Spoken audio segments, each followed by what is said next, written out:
برای تامین صحت شما. لخوا وړاندې کیږي. بسم الله الرحمن الرحیم. د ژوندون نړیوال تلویزیون ګران لیدونکو سلامونه او نیکې هیلې. خوشحاله یم چې زه ډاکټر سیدجان قایزاده د روغ رنځور خپرونې په وړاندې کولو سره ستاسو په درانه خدمت کې حاضر یم. ګران لیدونکو دا خو به تاسو ته پته وي چې روغ رنځور هغه خپرونه ده کوم چې موږ تاسو ته د دغه خپرونې په مرسته تاسو ته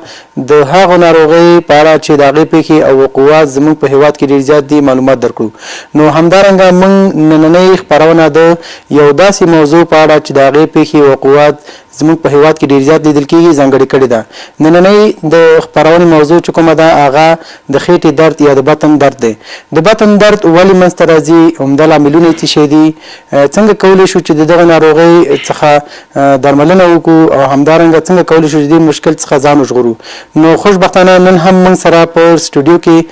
ډاکټر محمد احسان وردک د عمومي جراحي ناروغۍ متخصص ډاکټر میلمه دی. ډاکټر صاحب په لومړي قدم کې تاسو ته په خیر راغلاست وایو. ډېر زیات تشکر.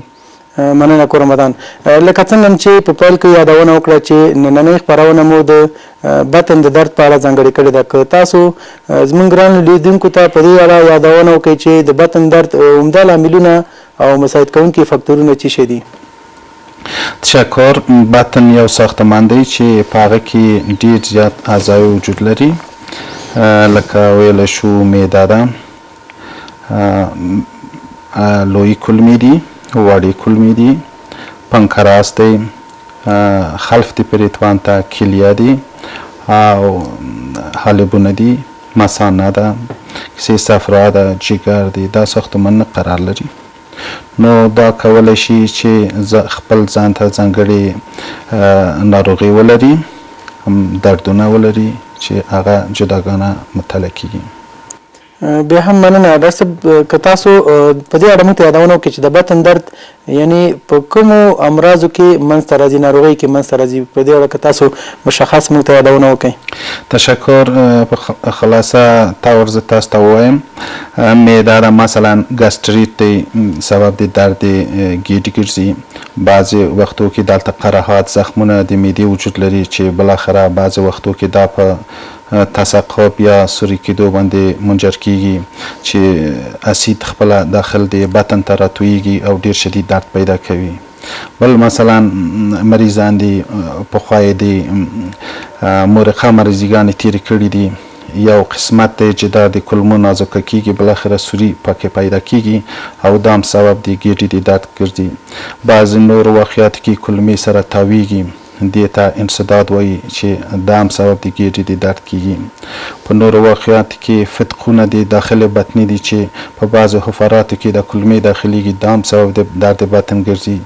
د ګردې مریضګانې دي، ډبرې دي، کانې دي، په حالب کې دي، ګرده کې دي، مثانه کې دي، سبب د درد ګرځي. نور دردونه مثلا د کبد هپاټیټ هم سبب د درد ګرځي. همچنان ډیر مهمه مریضي چې په جراحي پورې اړه لري دا تیږې د صفرا د کڅوړې دي او د سی بی ډي تیږې دي، دا هم سبب د درد و زردي د دې شیانو ګرځېږي، خو ډیر زیات علتونه لري. همچنان په ښځینهو کې دا ساختمانونه د داخلي دي دوی لکه فلوپین ټیوب، خپل رحم کې دلته بعضې وخت پرابلم موجود وي، خارج رحمي حملونه وي، دا هم سبب د درد ګرځي. نه ډاکټر صاحب، تاسو د رحم څخه خارج حامل څخه یادونه وکړه چې په طبي اصطلاح کې ورته اکټاپیک پریګننسي وایي. که تاسو په دې اړه معلومات راکړئ چې اکټاپیک پریګننسي څه شی دی او بیا به نور موضوعاتو ته راځو چې دا ولې منځته راځي او عمده لامل یې څه شی دی او څنګه کولی شو چې د دې څخه درملنه وکړو، نور موضوعات هم. نو که تاسو لومړی ووایئ چې اکټاپیک پریګننسي څه شی دی؟ تشکر متخصص. حمل خارج رحمي هغه حالت ته موږ ویلی شو چې په خپله دا حمل په خارج د رحم کې موقعیت ونیسي، یعنی اووام زایګوت چې کله القا صورت نیسي دا خارج د رحم نه موقعیت ونیسي. مثلا چیرته؟ خارج د رحم نه کیدای شي چې په ټیوبونه کې ورته وایي، په ټیوب کې واقع شي، بر مختلفو قسمتو د ټیوب کې، او کیدای شي چې په داخل د ګیډې کې، حوصله کې، باطن کې، د کبد په سر، د کولمو په سر، هر قسمت بدن کې کولی شي چې دا موقعیت یعنی د خپل اصلي موقعیت څخه چې بیرون وي هغې ته اکټاپیک پریګننسي وایي. په نورمال حالت کې تخمیل خشده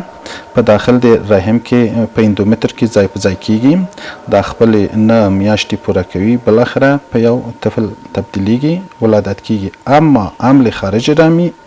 هیڅ وخت ولادت کیږي نه او هیڅ وخت ترم ته نه رسیږي بیا هم مننه ډاکټر صاحب اوس راځو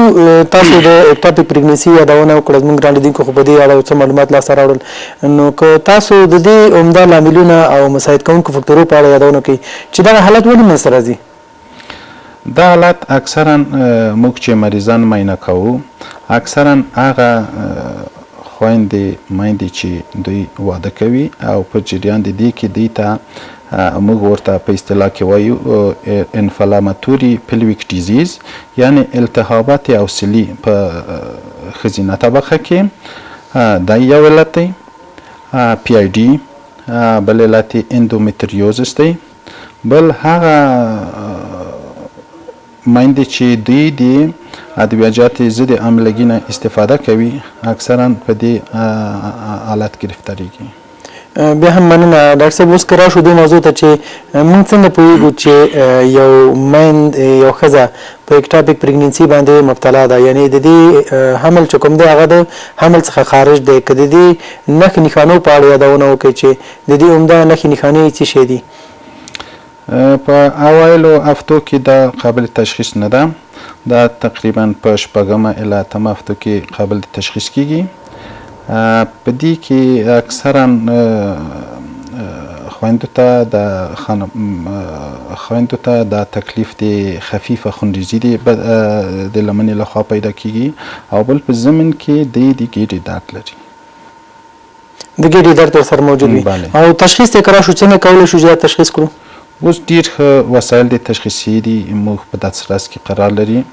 لکه الټراساوند دی ام آر آی دی سی ټي سکان دی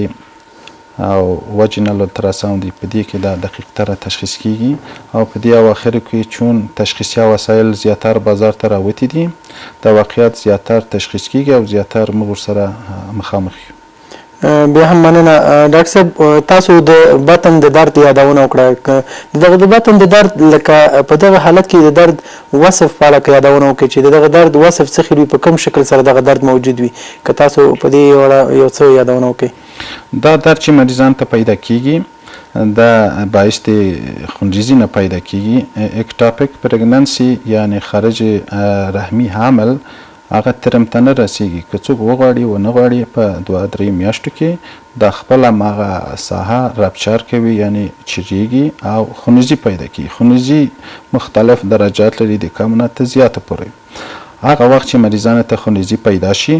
د مریضانو ته درد پیدا کیږي عمومي حالت خرابېږي مریضان ټکیکارد کیږي یعنی نبض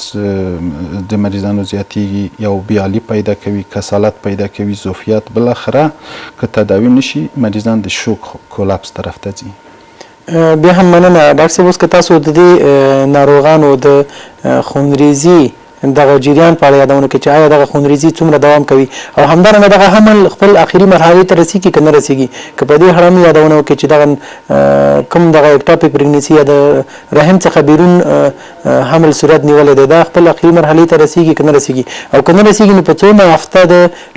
حاملګۍ یا امیدوارۍ دا د منځه ځي او یو مشکل پیدا کوي دا په حدود شپږمې الی اتمه هفتې کې دا تشخیص کیږي